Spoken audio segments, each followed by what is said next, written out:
Sir ಇವಾಗ ಏನು GB ಅವರು ಒಂದು ಡ್ರಾಫ್ಟ್ ಬಿಟ್ಟಿದ್ದಾರೆ, ಏನಂದ್ರೆ ಇನ್ಮೇಲಿಂದ 15,000ದಿಂದ 25,000 ರೂಪಾಯಿವರೆಗೂ ಕಾರು, ಬೇರೆ ಬೇರೆ ವೆರೈಟಿ ಕಾರ್ ಮೇಲೆ ನಿಮ್ಮ ಮನೆ ಮುಂದೆ ನಿಲ್ಸಿದ್ರು ಕೂಡ ವರ್ಷಕ್ಕೆ ಪರ್ಮಿಟ್ ತೊಗೊಬೇಕು, ಪಾರ್ಕಿಂಗ್ ಪರ್ಮಿಟ್ ತೊಗೊಬೇಕಂತ. ನಾವು ಜನಸಾಮಾನ್ಯರು ಮತ್ತು ಬೆಂಗಳೂರು ಉಳಿಸಿ ಸಮಿತಿಯಿಂದ ಇದ್ರ ಬಗ್ಗೆ ಎಲ್ಲ ಹೋರಾಟ ಮಾಡ್ತಾ ಇದ್ದೀವಿ. ನಾವು ಹೇಳ್ತಿರೋದು ಇದೊಂದು ಪಾರ್ಕಿಂಗ್ ಲೂಟ್, ಅಂದರೆ ಹಗಲು ದರೋಡೆ. ಇವತ್ತು ಸರ್ಕಾರ ತನ್ನ ವೈಲ್ಫೈಲ್ಗಳು ಏನಿದೆ ಅಲ್ಲ, ಇವತ್ತು ಇಷ್ಟು ವರ್ಷ ಏನಿದೆ ಬೇಕಾಗಿರೋದೇನು, ಸಿಟಿಗೆ ಬೇಕಾಗಿರೋದು ಇವತ್ತು ಒಂದು ಒಳ್ಳೆ ಮೆಟ್ರೋ ವ್ಯವಸ್ಥೆ, ಅದು ದುಬಾರಿ ಆಗಿದೆ. ಒಳ್ಳೆ ರಸ್ತೆಗಳಿಲ್ಲ. ಒಳ್ಳೆ BMTC ಬಸ್ಗಳು ಅದು ಸರಿಯಾಗಿಲ್ಲ. 8 ಮೈಲ್ ಕನೆಕ್ಟಿವಿಟೀಸ್ಗಳಿಲ್ಲ. ಇದು ಯಾವುದೂ ಸರಿಯಾಗಿ ಮಾಡಿದೆ.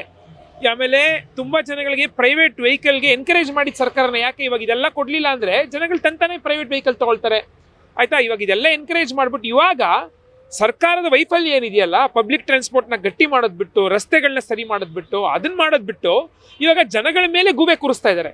ಇವಾಗ ಶ್ರೀಮಂತರು ಇವ್ರು ಹೇಳ್ಬೋದು ಶ್ರೀಮಂತರು ಕೊಡ್ತಾರೆ ಬಿಡ್ರಿ ಅಂತ, ಬರೀ ಶ್ರೀಮಂತರ ಮಾರನ ಕಾರ್ ತೊಗೊಳ್ತಾ ಇರೋದು. ಇವತ್ತು ಕ್ಯಾಬ್ ಡ್ರೈವರ್ಸು ಸಾವಿರಾರು ಜನ ಇದನ್ನ ನಂಬ್ಕೊಂಡು ಜೀವನ ಮಾಡ್ತಿದ್ದಾರೆ. ಅವ್ರ ಕತೆ ಏನು, ಎಲ್ಲೋಗ್ಬೇಕು ಅವರೆಲ್ಲ? ಇದನ್ನ ನಂಬ್ಕೊಂಡು ಕುಟುಂಬಗಳು ನಡೆಸ್ತಾ ಇದ್ದಾರೆ. ಪಾಪ ಹಗುರು ರಾತ್ರಿ ಕೆಲಸ ಮಾಡ್ತಾರೆ, ಅವ್ರುಗಳು ಕೊಡಬೇಕಾಗುತ್ತೆ ಇವಾಗ. ಸೊ ಅದಾದ್ಮೇಲೆ ಇವಾಗ ಹಿಂಗೆ ಮಾಡ್ತಾ ಹೋದ್ರೆ ಉಸಿರಾಡಕ್ಕೂ ಇವರು ನಾಳೆ ಪರ್ಮಿಟ್ ತಗೊಳ್ಳಿ, ಬೆಂಗಳೂರು ಗಾಳಿನೂ ಕೂಡ ನಮ್ಮದು ಅಂತ ಅದಕ್ಕೂ ದುಡ್ಡು ತೊಗೊಳ್ತಾರೆ. ಇಷ್ಟು ನಿಂತ್ಕೊಂಡಿದ್ದೀರಲ್ಲ, ನೀವು ಎಷ್ಟು ನಿಂತ್ಕೊಂಡಿದ್ದೀರಾ ಅದಕ್ಕೂ ದುಡ್ಡು ಕೇಳ್ಬಿಡಿ ಇನ್ಮೇಲಿಂದ. ಅದೊಂದು ಬಾಕಿ ಇದೆ ಸರ್ಕಾರದ್ದು. ಅದಕ್ಕೆ ನಾವು ಈ ಒಂದು ಡ್ರಾಫ್ಟನ್ನ ಕೂಡಲೇ ವಾಪಸ್ ಮಾಡಬೇಕು. ಫಸ್ಟು ಬೆಂಗಳೂರಿಗೆ ಏನು ಬೇಕು, ಇವತ್ತು ನೀವು ತೆರವು ಕಾರ್ಯಾಚರಣೆ ಮಾಡ್ತಾ ಇದ್ದೀರಾ, ಆಯಿತಾ. ಎಲ್ಲ ಒಟ್ಟಿನಲ್ಲಿ ಟಾರ್ಗೆಟ್ ಯಾರು ಅಂತ ನನಗೆ ಕೇಳಿದ್ರೆ, ಕೊನೆಗೆ ಇದಕ್ಕೆ ಟಾರ್ಗೆಟ್ ಆಗುವಂಥವ್ರು ಬಡ ಜನಗಳು, ಕೂಲಿ ಕೆಲಸ ಮಾಡುವಂಥವ್ರು, ಏನೂ ಇಲ್ದವ್ರು ಕೊನೆಗೆ ಬರೋದು ಎಲ್ಲಿಗೆ?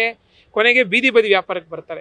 ಅವರಿಗೆ ಸರ್ಕಾರ ಒಂದು ಬೇರೆ ದಾರಿಗಳನ್ನ ಹುಡುಕೊಡ್ಬೇಕು. ಅವ್ರ ಜೀವನಗಳನ್ನ ಇವತ್ತು ಎಲ್ಲ ತೆರವು ಮಾಡಿಬಿಟ್ಟು ಶಬಾಷ್ ಅನ್ಸ್ಕೊಳ್ಳೋದಲ್ಲ. ಅವ್ರಿಗೇನು ಪರಿಹಾರ ಇವಾಗ? ಪಾಪ ಅವ್ರುಗಳು ಎಲ್ಲಿ ಜೀವನ ಮಾಡ್ತಾರೆ ಅದ್ರ ಬಗ್ಗೆ ತಲೆ ಹಾಕಬೇಕು. ಅದೊಟ್ಟಿಗೆ ಈ ರೋಡ್ಗಳನ್ನ, ಬೆಂಗಳೂರು ರೋಡ್ಗಳು ನೋಡಿ, ಮೊನ್ನೆ ಬೆಂಗಳೂರಿನಲ್ಲಿ ಒಬ್ರು ಸತ್ತೋಗ್ಬಿಟ್ಟಿದ್ದಾರೆ ರಸ್ತೆ ಗುಂಡಿಗಳಿಂದ. ತುಂಬ ಜನ ಸಾಯ್ತಾ ಇದ್ದಾರೆ. ರಸ್ತೆ ಗುಂಡಿಗಳು ಸರಿ ಮಾಡಲಿ, ಮೆಟ್ರೋ ರೇಟ್ ಕಡಿಮೆ ಮಾಡಲಿ, BMTC ಬಸ್ಗಳು ಜಾಸ್ತಿ ಬಿಡಲಿ, ಇದೆಲ್ಲ ಮಾಡಿ ಅವಾಗ ಬೆಂಗಳೂರು ಬೆಳೆಯುತ್ತೆ. ಹೊರಟು ಈ ಥರ ಫೈನ್ಗಳು ಹಾಕೊಂಡು ಜನಗಳನ್ನ ಹಗಲ್ ದರೋಡೆ ಮಾಡ್ಕೊಂಡು ಲೂಟಿ ಮಾಡ್ಕೊಂಡಿರೋದಲ್ಲ ಅನ್ನೋದು ಬೆಂಗಳೂರು ಉಳಿಸಿ ಸಮಿತಿಯಿಂದ ನಾವು ಹೇಳ್ತಾ ಇದ್ದೀವಿ ಸರ್. ಒಂದು ಕಡೆ ಪಾರ್ಕಿಂಗ್ ಸಮಸ್ಯೆಗಳು ಈಗ ದಿನ ಹೆಚ್ಚುತ್ತಾ ಇರತಕ್ಕಂಥದ್ರಿಂದನೇ ಸರ್ಕಾರ GB ಇದಕ್ಕೆ ಮುಂದಾಗಿರ್ತಕ್ಕಂಥದ್ದು ಕೆಲವೊಂದಿಷ್ಟು ವಾದ.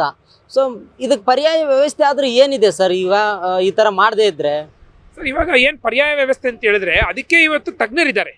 ಇವತ್ತು ಬೆಂಗಳೂರು ಪಕ್ಕದಲ್ಲೇ IAS ಇದೆ, ಇಂಡಿಯನ್ ಇನ್ಸ್ಟಿಟ್ಯೂಟ್ ಆಫ್ ಸೈನ್ಸ್ ಅಂತ. ಹಲವಾರು ಜನ ಮೊಬಿಲಿಟಿ ಎಕ್ಸ್ಪರ್ಟ್ಸ್ಗಳಿದ್ದಾರೆ, ಸಿವಿಕ್ ಸೊಸೈಟೀಸ್ಗಳಿದೆ, ನಾವೆಲ್ಲ ಗ್ರೂಪ್ಸ್ ಇದ್ದೀವಿ, ಹಲವಾರು ವರ್ಷಗಳಿಂದ ಬೆಂಗಳೂರು ಹೋರಾಟ ಮಾಡ್ತಿದ್ದೀವಿ, ಅಪಾರ್ಟ್ಮೆಂಟ್ ಅಸೋಸಿಯೇಷನ್ಗಳಿದೆ, ಎಲ್ಲ ಕರೀರಿ. ಇವತ್ತು ನೋಡಿ, ಒಂದು ಎಲೆಕ್ಟೆಡ್ ಬಾಡಿ ಇಲ್ಲ ಇವತ್ತು, ಗೊತ್ತಾ? BBMPಯಲ್ಲಿ ಎಲೆಕ್ಟೆಡ್ ಬಾಡಿ ಇಲ್ಲ.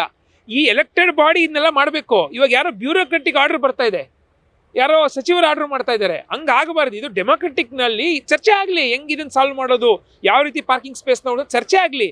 ಅದನ್ನ ಚರ್ಚೆ ಮಾಡೋದು ಬಿಟ್ಟು ಸುಮ್ಮನೆ ಒನ್ ವೇ ಡೈರೆಕ್ಷನಲ್ಲಿ ಜಾಗ ಇಲ್ಲ ಅದಕ್ಕೆ ನಾವು ಫೈನ್ ಹಾಕ್ತೀವಿ. ಈಗ ಫೈನ್ ಹಾಕೋದ್ರಿಂದ ಏನು ಪಾರ್ಕಿಂಗ್ ಸಮಸ್ಯೆ ಬಗೆಹರಿದು ಬಿಡುತ್ತಾ? ಬಗೆಹರುತ್ತಂದ್ರೆ ಇವ್ರು ಹೇಳಿ ಹೆಂಗೆ ಬಗೆಹರಿಯುತ್ತೆ? ಫೈನ್ ಹಾಕೋದ್ರಿಂದ ದುಡ್ಡು ಹೋಗುತ್ತೆ ಅಷ್ಟೇ. ಆ ದುಡ್ಡು ಹೋಗಿ ಎಲ್ಲೋಗುತ್ತೆ? ಆ ದುಡ್ಡು ಹೋಗ್ಬಿಟ್ಟು ಇವತ್ತು BBMPಯಲ್ಲಿ ಹೋಗುತ್ತೆ, ಇಲ್ಲ ಇನ್ನೆಲ್ಲ ಹೋಗುತ್ತೆ. ಅದರಿಂದ ದುಡ್ಡಿನ ದುಂದುವೆಚ್ಚ ಮಾಡ್ತಾರೆ ಸರ್ಕಾರ. ಇವತ್ತು ಎಲ್ಲರೂ ಪ್ರಶ್ನೆ ಮಾಡ್ತಾ ಇದ್ದಾರೆ, ಸ್ಟೀಲ್ ಬ್ರಿಡ್ಜ್ಗಳು ಬೇಡ, ಇವತ್ತು ಅಂಡರ್ಗ್ರೌಂಡ್ ಟನಲ್ಲು, ಸಾವಿರಾರು ಕೋಟಿ ಜನಗಳ ದುಡ್ಡು ಶ್ರೀಮಂತರು ಓಡಾಡಕ್ಕೆ, ನಮ್ಮ ದುಡ್ಡೆಲ್ಲ ಟ್ಯಾಕ್ಸ್ ದುಡ್ಡು ತೊಗೊಂಡೋಗ್ಬಿಟ್ಟು, ಫೈನ್ ದುಡ್ಡುಗಳು ತೊಗೊಂಡೋಗ್ಬಿಟ್ಟು, ಪರ್ಮಿಟ್ ದುಡ್ಡು ತೊಗೊಂಡೋಗ್ಬಿಟ್ಟು ಅಲ್ಲೆಲ್ಲ ಹಾಕ್ತಾರೆ. ಶಿಕ್ಷಣ ಕೊಡ್ತಾರಾ? ಖಂಡಿತ ಕೊಡಲ್ಲ. ಆರೋಗ್ಯ ಕೊಡ್ತಾರಾ? ಕೊಡಲ್ಲ. ಇದೆಲ್ಲ ಮಾಡೋದು ಬಿಟ್ಟು ಇದೆಲ್ಲ ನಮ್ಗನ್ಸೋದು ಒಂದು ಶೋ ಇದೆಯಲ್ಲ, ನೋಡೋಕ್ಕೆ ಚೆನ್ನಾಗಿ, ತುಂಬ ಚೆನ್ನಾಗಿದೆ, ಎಲ್ಲ ಇದು ನೀಟಾಗಿ ಆಗುತ್ತೆ ಅನ್ನೋ ಒಂದು ಶೋ ನಡೀತಾ ಇದೆ ಅಂತ ಅನ್ಸುತ್ತೆ. ಇದನ್ನು ವಾಪಸ್ ಮಾಡ್ಬೇಕು ಸರ್ಕಾರ. ಅದಕ್ಕೆ ಒಂದು ತಜ್ಞರ ಸಮಿತಿ ರಚನೆ ಮಾಡಬೇಕು, ಚರ್ಚೆಗಳಾಗಬೇಕು. ಅದಕ್ಕೆ ಇವತ್ತು ಎಲ್ಲ ಕಡೆ ವಾರ್ಡ್ ಕಮಿಟೀಸ್ ಇದೆ, ಅವರೊಟ್ಟಿಗೆ ಡಿಸ್ಕಷನ್ ಆಗಬೇಕು. ಆವಾಗಲೇ ಇದನ್ನೆಲ್ಲ ಇಂಪ್ಲಿಮೆಂಟ್ ಮಾಡೋಕ್ಕೆ ಒಂದು ಡೆಮೋಕ್ರೆಟಿಕ್ ಕಂಟ್ರಿ ಇದು, ಯಾರೋ ಕೂತ್ಕೊಂಡು ಮಾಡೋದಲ್ಲ ಅನ್ನೋದು ನಮ್ಮ ವಾದ ಸರ್.